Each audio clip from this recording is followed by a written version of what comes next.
Bahagia itu terjadi ketika jiwa kita berada dalam kondisi terbaik. Itu yang disebut perfection of soul. Nah, untuk membuat jiwa kita berada dalam kondisi terbaik, kita perlu jadi orang baik.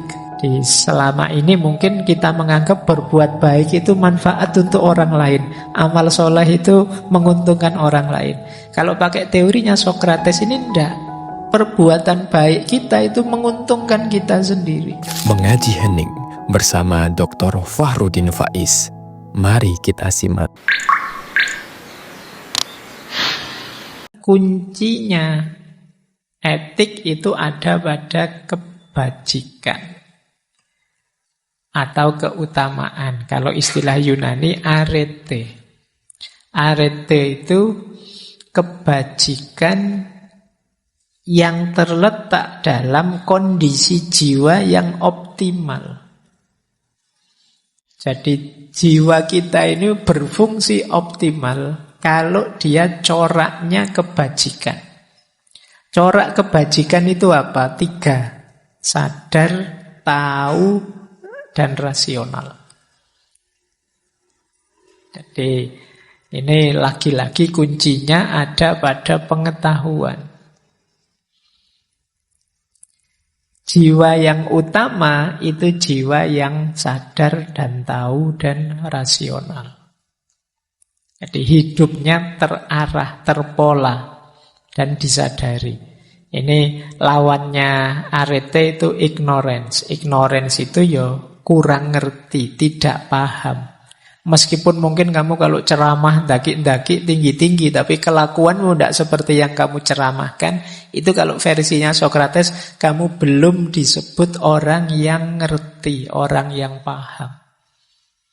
Jadi masih tidak nyambung dengan perilakumu. Maka kata Sokrates, orang itu kalau melakukan perbuatan jahat, berarti dia ilmunya kurang. Loh Pak, itu orang pinter loh Pak, doktor loh Pak misalnya, profesor loh Pak. Tapi kok korupsi misalnya. Itu kan kejahatan. Kalau kamu sebut korupsi, berarti dia tidak pinter. Meskipun dokter, meskipun profesor, meskipun orang penting. Loh tapi bukunya banyak loh Pak, iya. Tetap tidak bisa disebut orang pinter. Tapi dia tahu kok Pak, bahwa kalau misalnya maling atau makan haknya orang lain itu negatif. Ya dia cuma tahu saja, masih belum sadar. Makanya dia masih tega korupsi. Berarti sebenarnya dia belum tahu. Kalau dia tahu sampai dalam, sampai detail tentang larangan mengambil haknya orang lain, efeknya, kerusakan jiwanya sendiri dan kerusakan dunia sosial yang ditimbulkannya, pasti dia tidak akan mau maling, tidak akan mau korupsi. Perbuatan buruk apapun, Pak saya tahu kok Pak, ini dilarang, tapi saya terpaksa melakukannya. Itu sebenarnya kamu belum tahu. Kalau kamu sudah tahu benar tentang hakikat larangan itu sampai dalam, kamu pasti tidak akan mau melakukannya. Jadi ini rumus dari Sokrates. Kok ada orang yang masih mau melakukan keburukan, kejahatan, berarti dia belum pinter, belum sadar dan belum tahu. Mungkin masih hafal saja. Kalau sekedar hafal bisa membunyikan, Google sekarang lebih canggih. Membunyikan ilmu, membunyikan. Sekarang kamu ngomong saja dia bisa nulis. Sekarang kamu cari apa saja dia tahu. Kalau sekedar tahu mesin sekarang jauh lebih canggih. Tapi istimewanya manusia kan tidak di situ. Istimewanya di keutamaan arete, kebijaksanaan ini. Hidup yang tidak sekedar tahu, tapi juga sadar dan yang masuk akal, yang rasional. Inilah dua yang utama dasar etiknya Sokrates. Makanya dia punya satu quotes yang terkenal sekali, there is only one good knowledge and one evil ignorance. Hanya ada satu kebaikan, yaitu pengetahuan, dan hanya ada satu kejahatan, yaitu kebodohan, ignorance. Tambah pinter orang, pasti dia tambah baik. Tambah tidak pinter orang, pasti dia kelakuannya tambah tidak terkontrol, tambah buruk. Kok ada orang ngaku pinter tapi kelakuannya buruk, sebenarnya dia belum pinter.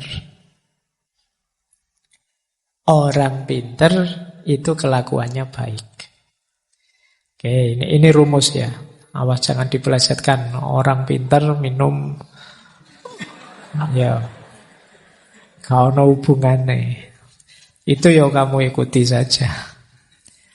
Nah, jadi ini rumusnya Socrates. Berarti pengetahuan itu berkorelasi dengan moralitas kebaikan.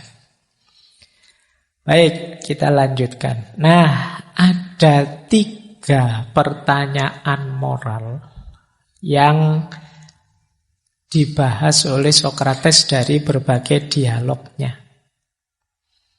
Yang pertama adalah bagaimana seseorang harus menjalankan hidupnya. Yang kedua, jenis tindakan apa saja yang termasuk kebajikan. Dan yang ketiga, bagaimana orang hidup bersama orang lain, bersama masyarakatnya. Kita hidup ini kan diminta benar dan baik. Pernah tidak kita bertanya, hidup yang benar dan baik itu yang seperti apa? Nah, ini ditanyakan pertanyaan moral pertama dari Socrates. Kamu tahu tidak sih standar-standar hidup benar dan baik, hidup yang bermoral? Yang kedua, apa saja tindakan yang termasuk benar dan baik tadi, atau kebajikan tadi? Mungkin kalian pernah belajar tentang akhlak, tentang moral, kan dijelaskan semua itu. Ini baik, itu baik. Tapi mungkin kalian mengidentifikasi perbuatan baik itu pernah tidak berpikir apa sih yang dimaksud itu dan aku sudah termasuk itu atau belum?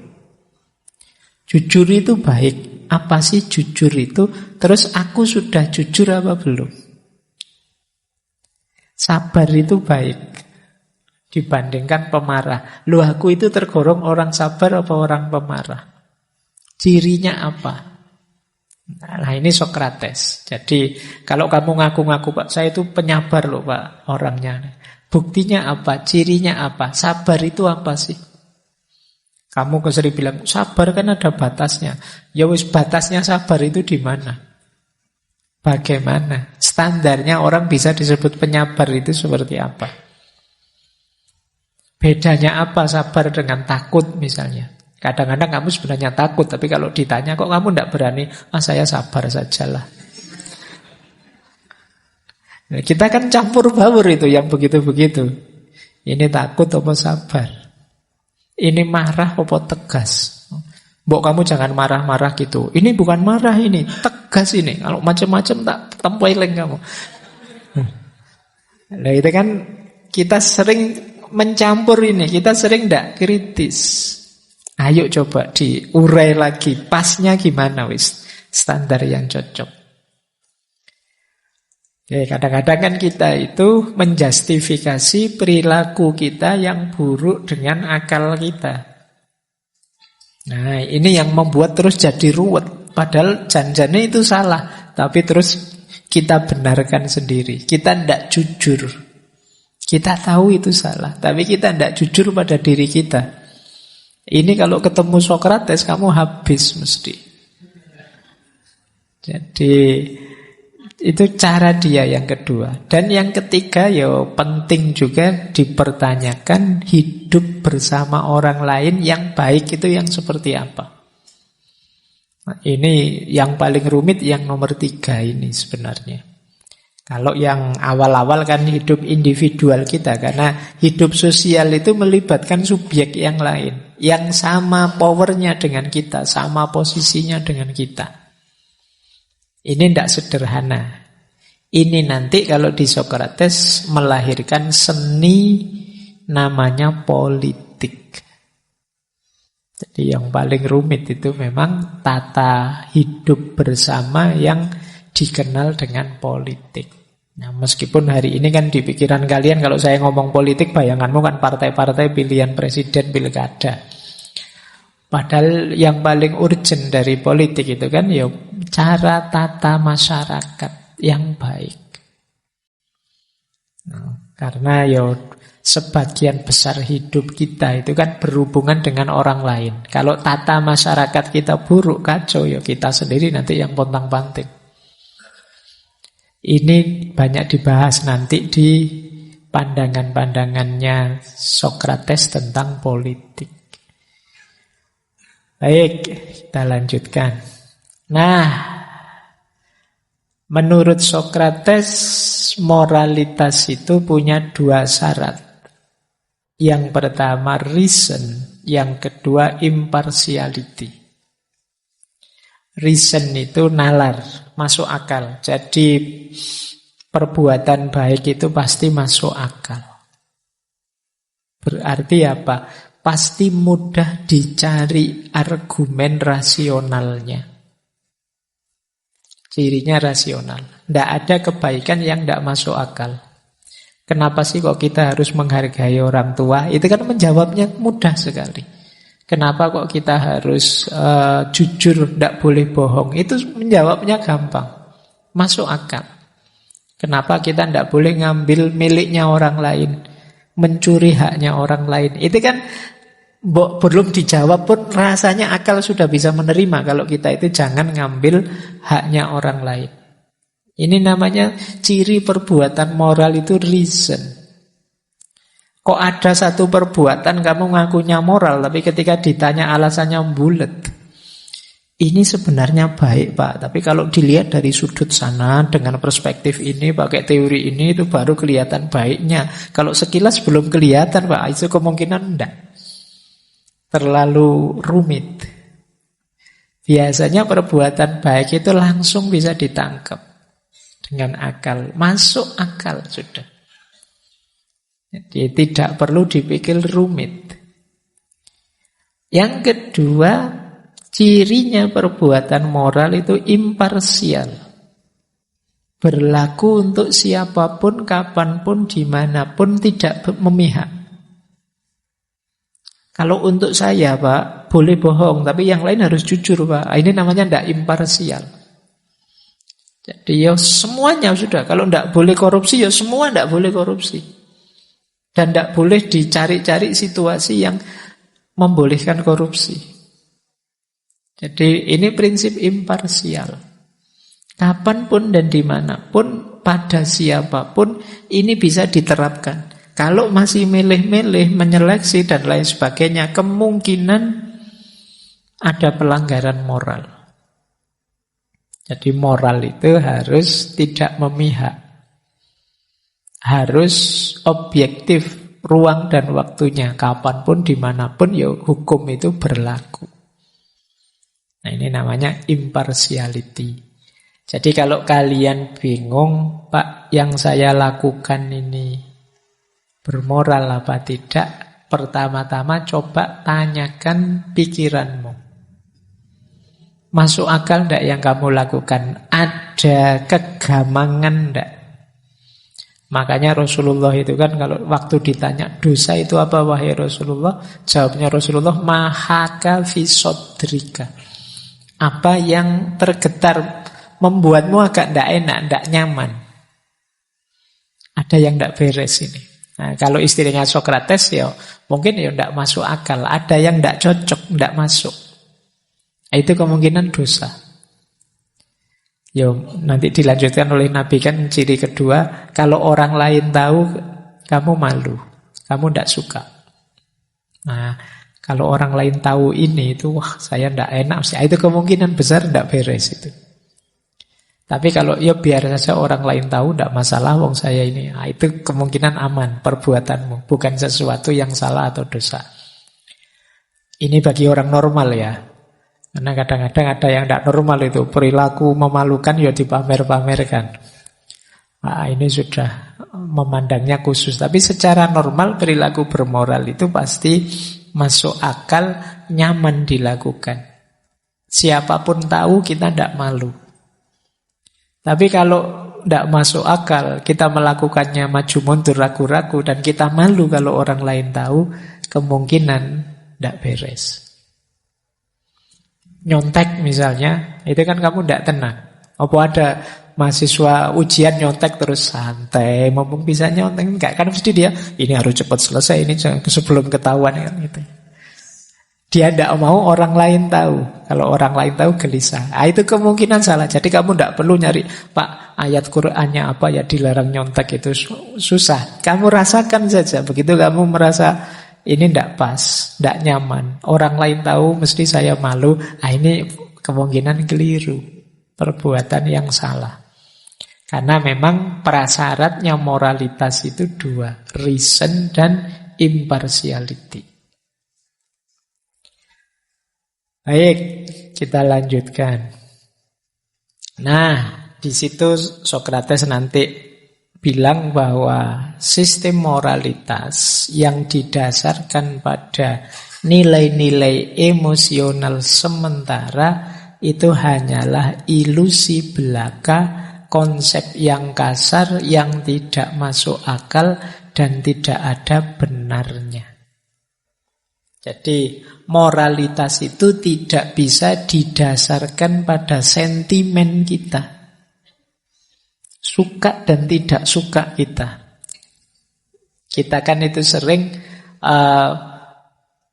memilih sesuatu dengan dasar suka dan tidak suka.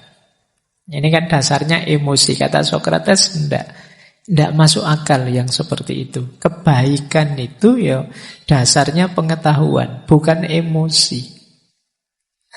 Bukan kok, karena saya sudah suka itu Pak, kayaknya saya sudah cocok dengan itu. Tidak, bukan itu, bukan emosi dasarnya. Dasarnya itu ya pengetahuan. Maka tadi Sokrates dikenal alirannya objektivis. Jadi ada kebenaran, ada kebaikan yang objektif. Standar-standar kebaikan itu objektif, bukan karena perasaan kita. Kalau hanya mengandalkan perasaan kita, ya mungkin seperti tadi, orang yang dablek melakukan keburukan rasanya bisa nyaman saja. Maka dasarnya harus pengetahuannya. Kalau ini tidak boleh loh, tapi enak ya Pak. Ayo, tidak boleh kok alasannya enak. Tidak boleh, itu sudah standarnya begitu, dilarang.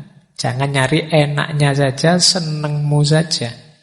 Ada standarnya sendiri. Ini yang membuat Sokrates nanti disebut alirannya objektivis. Kok ada orang memutuskan satu perbuatan hanya dari emosinya saja, hanya dari kesukaannya saja, pilihan subjektifnya saja, itu bagi Sokrates tidak masuk akal dan tidak ada benarnya. Milih tindakan itu dasarnya pengetahuan tentang standar-standar kebenaran tadi. Baik, lanjut. Nah, ini agak menarik. Ini sering dihubungkan dengan cinta. Kalau ada kata cinta kamu melek. Nah, ya. Jadi orang yang secara sungguh-sungguh menginginkan kebenaran, kebaikan tadi, itu nanti kualifikasinya adalah kualifikasi cinta. Keinginan akan kebaikan itu berhubungan dengan cinta. Makanya ada kalimat dari Sokrates, love is desire. Cinta itu menginginkan. Ciri paling dasarnya cinta itu kan menginginkan. Terus kamu jujur atau tidak kalau ditanya saya mencintai sesuatu, itu kan menginginkan sesuatu. Maka menginginkan kebenaran, kebaikan tadi, ya jenisnya jenis cinta sebenarnya. Nah, orang itu kenapa mencintai sesuatu, menginginkan sesuatu, pasti karena dia menganggap di balik sesuatu yang dia cintai ada kebaikan dan kebahagiaan untuk dirinya. Jadi, aku cinta padamu itu karena aku menganggap dalam dirimu ada kebahagiaan untuk diriku. Yes, itu realistisnya begitu. Meskipun nanti bahas ndaki-ndaki cinta kelas tinggi kan bisa, wow itu tidak ada pamrih, tidak ada apa-apa. Tidak, kata Sokrates, sederhananya kamu mencintai sesuatu itu kan menginginkan sesuatu. Kenapa kamu inginkan? Karena kamu anggap itu membawa kebaikan, membawa manfaat untuk dirimu, dan kamu merasa bisa bahagia dengan itu. Itu dasarnya cinta. Jadi tidak mungkin sejak awal orang mencintai itu tidak berdasar ingin memperolehnya. Jadi ya mesti ingin meraihnya karena aku merasa dalam yang aku cintai ini ada manfaatnya dan membawaku pada kebahagiaan. Maka moralitas yang menginginkan kebahagiaan, yang menginginkan kebaikan, kebenaran tadi, ini sebenarnya jenis perilaku cinta yang tujuannya kebahagiaan. Jadi, mbok kamu, Pak, saya itu cinta, ikhlas, tulus, rela, ndak pamrih apa-apa. Tapi ketika kamu melakukan itu pun sebenarnya kan tujuanmu ingin bahagia. Entah bahagia bersamanya atau bahagia ditinggal nikah sama orang lain. Nah ya, tapi kan kamu inginnya bahagia. Oke, jadi jenis perbuatan moral itu pada puncaknya adalah perilaku cinta. Perilaku ingin sepenuhnya meraih sesuatu dan memperoleh kebahagiaan. Ini nanti yang dilanjutkan oleh para filosof Muslim bahwa seperti Imam Ghazali dan Ibnu Miskaweh, ketika kita menginginkan sesuatu, mencintai sesuatu yang tujuannya mencari kebahagiaan, jangan cari kebahagiaan yang semu. Kalau sekedar harta, kalau sekedar mungkin orang lain, pasangan, kalau sekedar apapun yang kita cintai, hanya selevel itu, ya mungkin kita ketemu kebahagiaan, tapi kebahagiaan yang tidak hakiki. Kejarlah kebahagiaan yang paling hakiki, yang tidak semu. Itu nanti ketemunya di cinta ilahiyah. Kamu menginginkan yang cantik-cantik, yang maha cantik, Tuhan, Allah. Kamu menginginkan yang perkasa, yang kuat, yang gagah, yang maha gagah, Allah. Kalau kebahagiaanmu dari yang baik-baik, yang maha baik, Allah. Nah ini, konsep ini nanti dilanjutkan oleh para filosof Muslim, arahnya ke mahabbatullah, cinta ilahiyah. Nanggung kalau hanya mencintai makhluknya. Cintai saja sumbernya. Apapun keistimewaan dalam diri makhluk, pasti sempurnanya ada di Kholiknya. Kholik yang menciptakan makhluk yang indah, pasti dia juga puncaknya keindahan. Nah itu sesi dulu ketika kita membahas mahabbatullah. Tapi nanti ini hubungannya tadi moralitas dengan cinta. Nah tujuan etik, tujuan moralitas itu kalau di Sokrates ya ketemunya di kebahagiaan tadi. Nanti dalam berbagai dialognya Sokrates ini menguji banyak orang. Kesimpulannya Sokrates, ada orang yang menganggap kebahagiaan itu sama dengan kesenangan. Ada orang yang menganggap kebahagiaan itu sama dengan kehormatan. Ada pula yang menganggap kebahagiaan itu adalah kebijaksanaan. Nah, ini agak beda-beda pandangannya orang. Meskipun nanti setelah dikejar-kejar oleh Sokrates, ya ketemunya justru yang hakiki itu yang wisdom. Orang yang bahagianya hanya karena kesenangan. Kesenangan itu kan rasa berbunga-bunga sesaat. Itu kemungkinan dirinya, jiwanya dikendalikan oleh nafsu. Jadi kalau bahasanya para filosof Muslim itu jiwanya jiwa bahimah. Bahimah itu binatang ternak. Binatang ternak itu kan enak hidupnya. Makan disediakan, dia tinggal santai-santai. Nanti kawin juga pasangannya disiapkan. Kemudian beranak pinak, kemudian nyaman hidupnya. Orang mengejar ini saja. Kalau di kepalamu isinya gimana saya kaya, gimana nanti punya rumah, punya mobil, punya anak, punya istri banyak. Anak banyak, punya istri. Iya. Punya istri, punya anak banyak. Ya, kualik rek kamu. Jadi, berarti apa? Kamu menganggap kebahagiaanmu hanya dari kesenangan. Jadi kamu tipe orang yang pertama ini. Jangan lupa ini durasi kebahagiaan yang paling singkat. Pleasure. Meskipun ya karena sangat nyata kelihatannya, kamu sering terobsesi dengan ini. Enak nih, itu kan barang enak itu kan kelihatan dan dekat. Kamu sering tertipu dengan pleasure ini, kesenangan yang sesaat. Ada yang versi 2. Versi 2 ini orang yang menganggap kehormatan sebagai sumbernya kebahagiaan. Kata Sokrates, ini orang yang dikendalikan oleh hasrat dan pengakuan orang. Jadi dia sangat peduli dengan komentarnya orang, pandangannya orang, pengakuannya orang terhadap dirinya.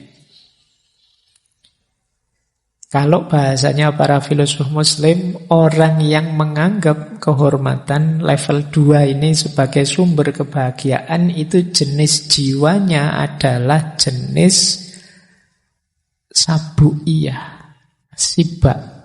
Sabuiyah itu kalau tadi binatang ternak, kalau sabuiyah itu binatang buas. Binatang buas itu kan fokusnya mengalahkan yang lain. Agresif. Manifestasinya biasanya kalau kalian yang ada di pikiranmu, gimana saya harus menang, ranking 1 semua harus di bawah saya, yang lain harus jatuh, saya yang harus naik, saya harus jadi yang paling unggul, yang nomor 1, mengalahkan semuanya. Ambisius. Ini berarti kalian menganggap kebahagiaanmu ada pada kehormatan, status, pengakuan. Nah, ini ya sebenarnya tidak salah kalian punya cita-cita. Sebagaimana tadi tidak salah kalian mengejar kesenangan, terpenuhinya hasrat hidupmu. Tapi harus tahu batas.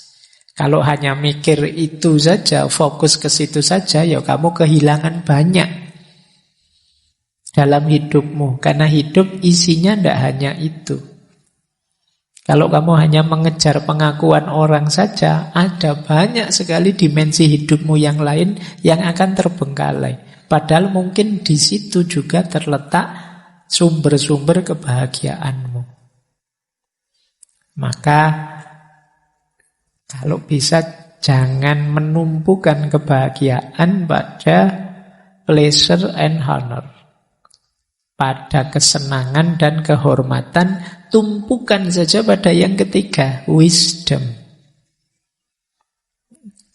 Nah, kalau ini yang natikoh, makhluk yang rasional, yang berakal. Jadi pada pengetahuan, kebijaksanaan. Bahagia kok tumpuannya kebijaksanaan, itu kamu akan total bahagiamu. Kenapa? Pleasure-nya dapat, kehormatannya dapat. Tadi saya sebut seneng-seneng itu ya harus tahu batasnya. Untuk tahu batasnya kamu harus bijaksana. Ambisi boleh, tapi harus ngerti pasnya, batasnya. Untuk tahu batasnya kamu butuh wisdomnya. Maka puncaknya bahagia sebenarnya perlu kebijaksanaan, perlu wisdom. Nah, maka menurut Socrates ya, happiness itu, orang itu ada kalanya fokus di pleasure, ada kalanya fokus di honor. Tapi yang pas ya fokusnya di wisdom, kebijaksanaan. Baik. Terus menurut Socrates, rutenya kebahagiaan itu seperti apa? Nah, ini rute ke belakang ya. Jadi orang bahagia itu, ya kenapa tadi bukan kesenangan, bukan kehormatan, di situ dijelaskan lagi. Karena banyak loh orang itu yang terpenuhi semua kebutuhan binatang ternaknya tadi, yo kaya, yo anaknya banyak, yo pokoknya hidupnya makmur lah, tapi tidak bahagia. Gelisah, kesepian. Banyak juga yang terhormat, status sosialnya tinggi, dihormati, tapi dia tidak tenang hidupnya, khawatir, was-was, tidak nyaman. Jadi pasti bukan dua itu. Rute yang cocok apa? Rute yang saya gambar itu. Bahagia itu terjadi ketika jiwa kita berada dalam kondisi terbaik. Itu yang disebut perfection of soul. Nah, untuk membuat jiwa kita berada dalam kondisi terbaik, kita perlu jadi orang baik. Perilaku kita harus perilaku yang bermoral. Untuk tahu perilaku moral yang pas untuk diri kita, kita perlu kebijaksanaan atau wisdom. Jadi ini konsep kebahagiaannya Socrates. Diawali dari perfection of souls, kemudian perfection of soul ini adalah buah dari kebajikan moral, dan kebajikan moral itu kuncinya wisdom. Wisdom itu sumbernya adalah pengetahuan. Maka orang yang tidak mau belajar, tidak mau nambah wawasan, sulit bahagia. Kenapa yo? Karena dia tidak akan sampai pada wisdom. Nanti banyak keputusan yang meleset, tidak cocok, tidak sesuai. Karena mungkin pengetahuannya kurang. Kalau keputusannya meleset, perbuatannya juga pasti tidak sesuai, tidak cocok. Kondisi jiwanya tidak optimal. Makanya dia tidak bahagia. Jadi rumusnya kebahagiaan dari Socrates itu ya kuncinya wisdom yang dimanifestasikan lewat perbuatan baik, yang itu nanti membuahkan perfection of soul. Jiwa kita yang jadi utama, optimal. Jadi kita itu, jiwa kita itu dayanya luar biasa. Untuk bisa optimal dia harus kita wujudkan melalui perbuatan-perbuatan baik yang sumbernya wisdom, yang wisdom sumbernya pengetahuan. Nanti boleh dicoba. Coba kamu cek dirimu sejauh mana pengetahuanmu berefek pada perbuatanmu dan perbuatanmu membuat nyaman batinmu.